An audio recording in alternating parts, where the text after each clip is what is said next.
Hi everyone, it's Mema again, and I'm back with another super simple craft you can do using things you have around the house.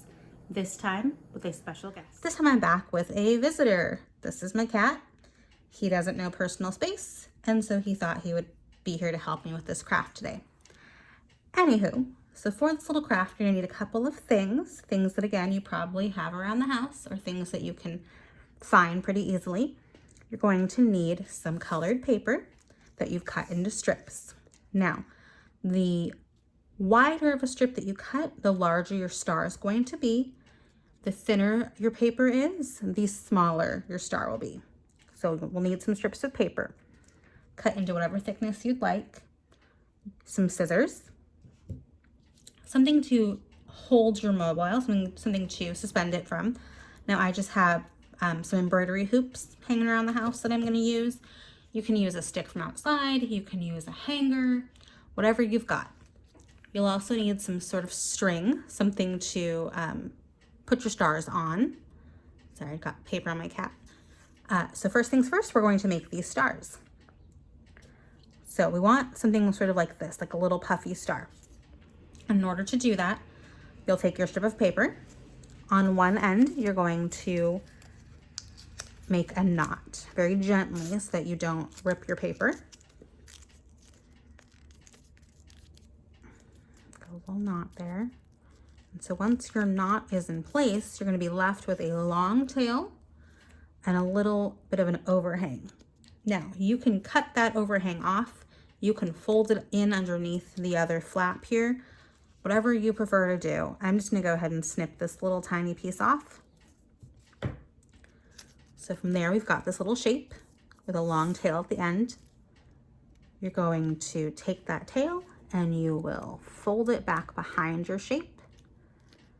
And then you'll bring it forward and fold it back behind and bring it forward.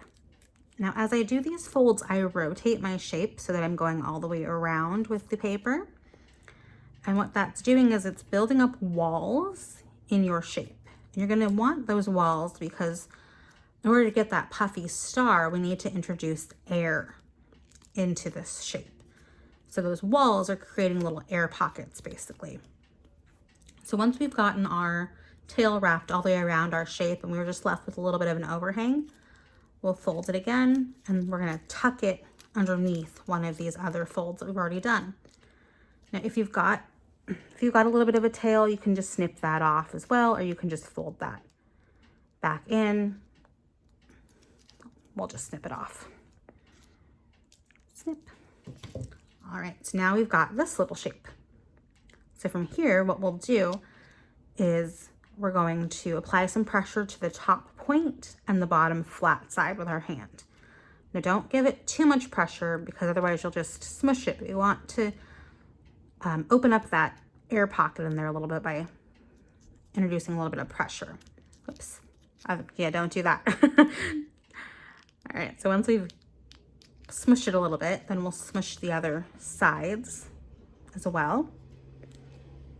And then we're going to go in with our thumb and our forefinger and kind of indent along those flat sides and push out our points of our star.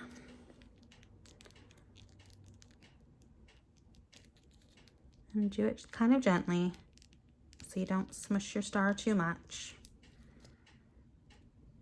Sometimes you've got to go around a couple of times just to get those points in there. And there you have a cute little puffy star. So from here, to make your paper star mobile, you can take a needle and thread, and you can thread your stars together on your string. That's definitely an option. Or one way that I do it, which is a little bit simpler, I think, and it seems to work pretty well, is you will take your string and you're actually going to make your star on your string. So you'll do the same thing as before. You're going to make a knot at one end, like so.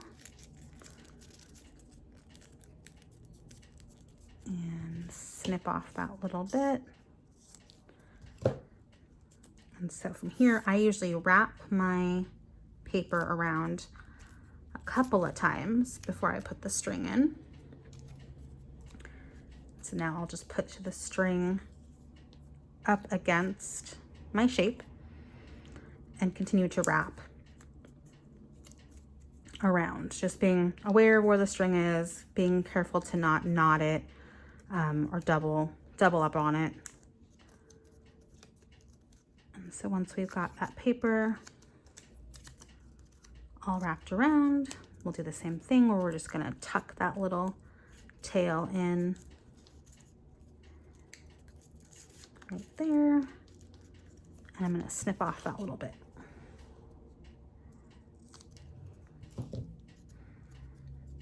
And from here, we'll find a point and a flat side. And we're gonna try to introduce a little bit of air. Again, very gently.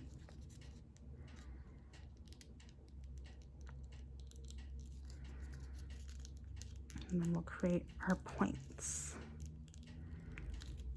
Sometimes this works better than others. Sometimes you get a dud or your paper didn't quite get cut symmetrically, and so your star isn't quite as star-like as you'd like it to be, but you can usually finagle it to get pretty close.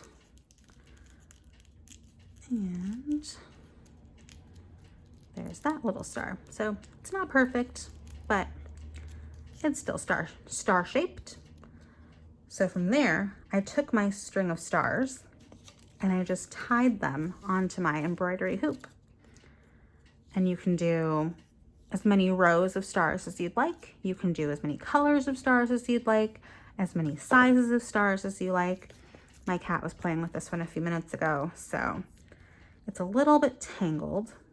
So let's see if we can get a quick untangling real quick. There we go. And so I would just suspend this from my ceiling.